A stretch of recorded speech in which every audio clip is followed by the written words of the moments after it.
What are some different types of applique? One is wool applique. This uses different layers of wool. Often they'll be layering more than one layer together, and they often have decorative stitching that they'll do, different embroidery stitches that they'll use on the wool. Now, wool doesn't fray, so you don't have to sew around the edges, but you can if you want. And it adds kind of a nice decorative element to it. And these are just some pictures that I pulled off the internet, and the photo credit is underneath each of the pictures.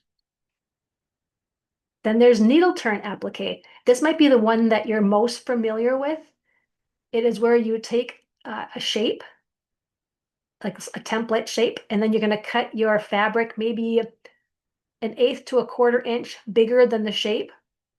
Then you'll fold under the edge like you see in the right-hand picture there. You fold the edge under, and then you use a needle and thread, and you take tiny little stitches and you stitch all around the edge so that you have a finished edge. You don't have any raw edges on these.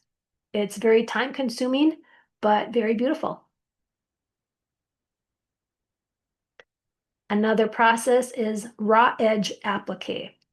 So in these examples, you'll see that there's stitching close to the edge of the shapes, and they're kind of frayed a little bit.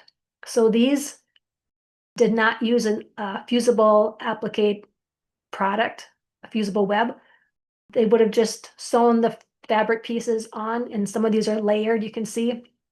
But when they stitch a little bit away from the edge and then you wash it, it kind of has that frayed look to it. So it kind of gives it a 3D look almost. So that'd be considered raw edge applique. Now, scrappy applique, Shannon Brinkley kind of coined this phrase, and it's where each applique shape is made up of a number of different little fabric pieces. So it's a great way to use up a lot of little scraps, which is scrappy applique. So you layer a lot of scraps on there on your fusible, and then you're going to cut out the shape and iron that onto your background fabric. Collage applique. Laura Heine has done a lot with this. This is where you take a lot of little fabric pieces and you'll be layering them to make like a collage. The pattern on the left there, that cactus, you see those flowers there. So in that case, you might use a floral fabric and put your fusible applique or your fusible, iron it onto floral fabric. You can cut out the different flowers and then apply those to your collage. So hers are very intricate, very detailed, very beautiful, very time consuming.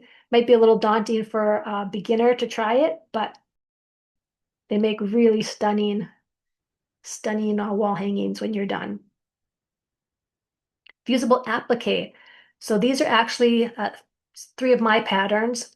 Fusible applique uses a fusible product that basically I'll explain a little better later, but you're using a fusible product that glues a smaller shape onto a background fabric. So it's a form of raw edge applique, but it doesn't have that frayed look to it. And then my kind of niche area here is mosaic applique. So as you see in these pictures here and the butterfly behind me, all of the shapes have a little gap between them. And I think it gives it kind of a modern look, and it's a little bit different. And as an added benefit, when it has that little gap between the pieces, it actually keeps the project very flexible.